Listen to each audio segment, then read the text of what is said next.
केंद्रीय कृषि मंत्री शिवराज सिंह चौहान पंजाब में बाढ़ प्रभावित इलाकों के दौरे पर हैं। सैलाब से हुई तबाही का जायजा ले रहे हैं। अमृतसर में खेतों में जाकर उन्होंने नुकसान का आकलन किया है। वो खुद ट्रैक्टर पर मौजूद है और आप जानते हैं इस वक्त पंजाब के तकरीबन 20 से 25 जिले बाढ़ की चपेट में हैं और 1500 से ज्यादा गांव इस वक्त बाढ़ की वजह से बेहाल हैं। तस्वीरें आप देखें। हमारे संवाददाता पुनीत परिंचा इस वक्त पंजाब के अलग अलग इलाकों में लगातार वहां से रिपोर्ट तैयार कर रहे हैं। उन्हीं की एक रिपोर्ट आप देखिए। इस वक्त हमारे साथ हैं केंद्रीय कृषि मंत्री शिवराज सिंह चौहान, उनसे हम बात करेंगे। सर, लगातार बाढ़ से काफी नुकसान हुआ, कैसे प्रयास करेंगे? सर, काफी ज्यादा नुकसान इस बार हुआ, पैकेज अभी क्षति का आकलन हो रहा है। संकट के इस घड़ी में सरकार साथ खड़ी है किसानों के। आप ट्रैक्टर में आप पूरा जायजा ले रहे हैं, यहाँ पे काफी ज्यादा पानी है। किसान जो है, अभी आप धान के खेत में भी गए थे, क्या लगता है कि धान तो पूरा खत्म हो गया है? पूरी तरह से खत्म हो गया है और क्षति का आकलन तो खेतों में जाके ही होगा। आगे चले, आगे कई जगह जाने। तो ये तस्वीरें इस वक्त आप देख रहे हैं यहाँ पे कि केंद्रीय कृषि मंत्री धान की खेती का जो नुकसान हुआ है, बाढ़ से काफी चीज जगह जो है प्रभावित हुए हैं, खेत प्रभावित हुए हैं।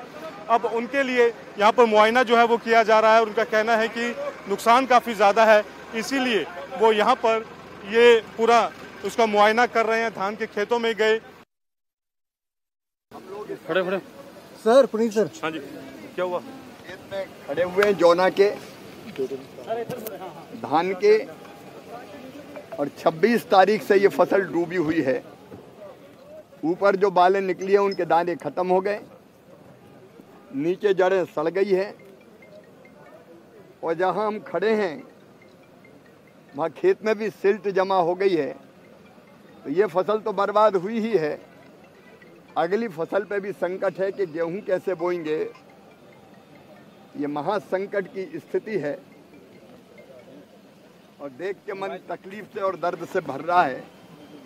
लेकिन इतना ही मैं कह सकता हूं कि हम संकट की घड़ी में किसानों के साथ हैं और संकट के पार निकाल के ले जाने के हर संभव उपाय करेंगे। विनोद जी, ये तस्वीरें बता रही हैं और मैं लगातार पिछले कई दिनों से हमारे जितने भी संवाददाताओं की रिपोर्ट है वो देख रही हूँ। एक बात तो समझ में आ रही है कि नुकसान बहुत बड़ा हुआ है पंजाब में। देखिए, पंजाब में इस तरह की बाढ़ मुझे याद नहीं पड़ता कि पहले कभी आई हो। 88 के बाद आई है। और हाँ, 88 के बाद। हाँ, 88 के बाद आई है। 88 का भी तो हम लोगों किसी को ध्यान भी नहीं कैसी बाढ़ थी, क्योंकि तब उतना मीडिया का प्रसार भी नहीं था, इतना विजुअल्स भी नहीं आते थे। लेकिन अब जिस तरह से बाढ़ आई तो अब देखिए खेत, सड़क, गांव सब डूबे हुए हैं। मतलब बहुत ही विनाशकारी स्थिति है। और मैं तो शिवराज सिंह चौहान के साहस की और उसकी क्या कहते हैं उनके कमिटमेंट की सराहना करता हूँ।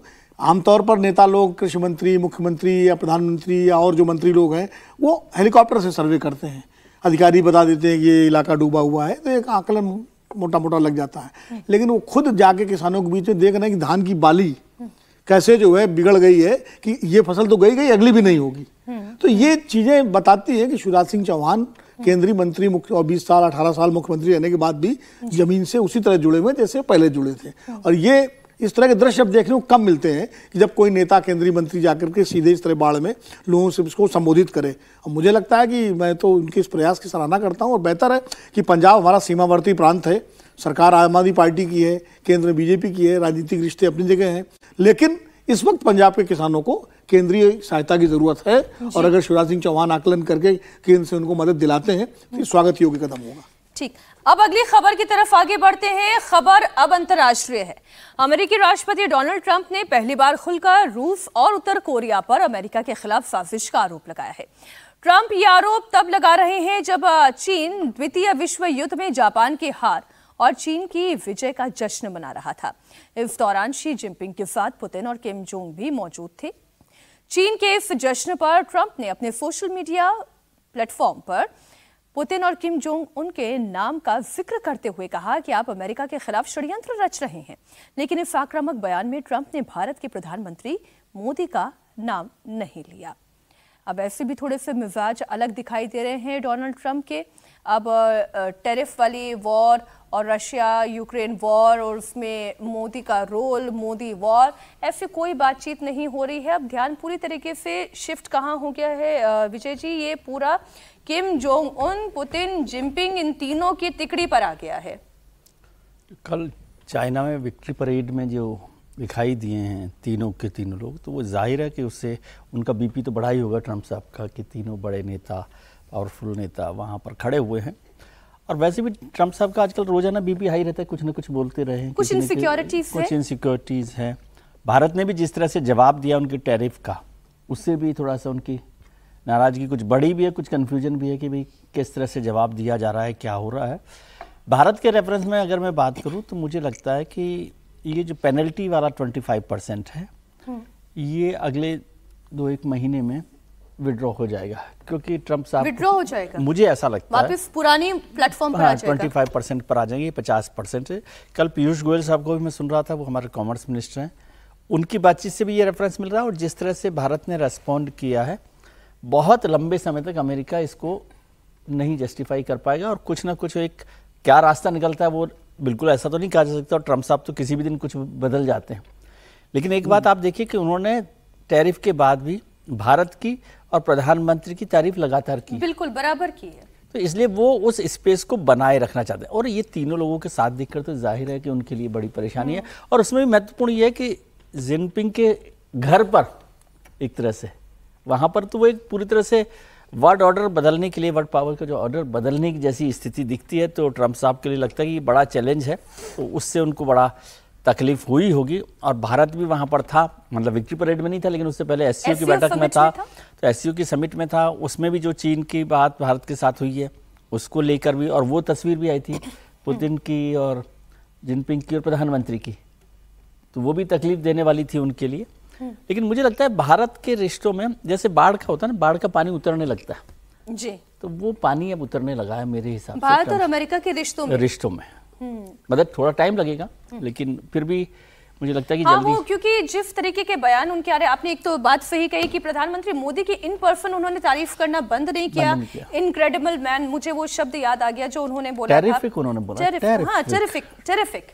अच्छा, और एक और जो हम देख रहे हैं हर्षवर्धन जी की भारत के साथ रिश्तों में भी जो पहले रूस और यूक्रेन वॉर को लेकर वो इसे मोदी वॉर कह रहे थे, अब ऐसा नहीं कह रहे हैं, और टैरिफ लगाने को भी वो जस्टिफाई करते हुए दिखाई दे रहे हैं।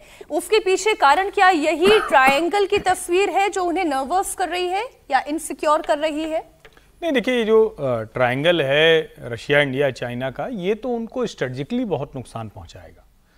जो अथॉरिटी है यूएसए की उसको कम करता है, यानी यूएसए प्रेसिडेंट जिस अथॉरिटी के साथ दुनिया के अलग अलग मसलों पर बात करता है वो खत्म हो रही है। लेकिन उससे आगे की बात है, अमेरिका में बहुत बड़ा समाज है, बहुत बड़ा वर्ग है जो भारत से जाकर वहां बहुत अच्छी पोजीशंस में है। वहां की जो लॉबी है, जो जिसको इंडस्ट्रियल लॉबी जो कहते हैं, वो पूरी तरह से देख रही है कि अमेरिकी इंडस्ट्रीज को बड़ा नुकसान पहुंचा रहा है जो ट्रंप का टैरिफ है। वहां के जो लोग हैं जिनकी सोशल सिक्योरिटी पिछले कुछ समय में खत्म कर दी, जब बिग ब्यूटीफुल बजट आया था तो क्या हुआ था, सबसे पहले जिसको एक समय में ओबामा केयर कहा गया, उस पूरे हेल्थ सिक्योरिटी सिस्टम पर सारा पैसा उन्होंने हटा दिया। तो एक तरह से उनके पास सोशल सिक्योरिटी के लिए पैसे नहीं है, उनके जो प्रोडक्ट आएंगे वो सारे के सारे महंगे हो जाने वाले हैं। अमेरिका की जो कंपनियां हैं उनके लिए ऑर्डर कम होने लगेंगे। इसका सीधा सा मतलब हुआ कि अमेरिका का टैरिफ अमेरिका को नुकसान पहुंचा रहा है, खजाने में पैसा जा रहा है, राजा खुश है, जनता नाराज हो रही है। ट्रंप और उनके आसपास के लोगों को ये गर्मी अब समझ में आने लगी है। और मुझे भी लगता है, मैं बार बार ये कह रहा हूं कि दोनों डेमोक्रेसी हैं, दोनों के बीच में जिस तरह के रिश्ते हैं उसमें कोई और ऑप्शन अमेरिका के पास भी नहीं, ट्रंप के पास, भारत के पास भी ये बेहतर विकल्प है। और वैसे भी अगर तेल को लेकर इतनी नाराजगी थी तो टैरिफ तेल पर लगाना चाहिए था ना, तेल पर तो टैरिफ लगाया नहीं। तेल तो पुतिन ने तो एकदम एक्सपोज कर दिया ना। अलास्का में क्या बोला कि 20% ट्रेड बढ़ गया अमेरिका और रशिया के बीच में जब से ये युद्ध चल रहा है। यूक्रेन क्या कह रहा है, सबसे बड़ा वो हमारा ऑयल का सबसे बड़ा बायर हो गया है, अभी 15% के ऊपर चला गया है। तो अगर अमेरिका और यूक्रेन तेल खरीद रहे हैं तो फिर हमारे ऊपर कार्रवाई की बात तो बिल्कुल बेमानी है। वो सिर्फ और सिर्फ ट्रंप का निजी अहंकार है जो मुझे लगता है कि जल्दी ही अब टूट जाएगा। वो खामखा है।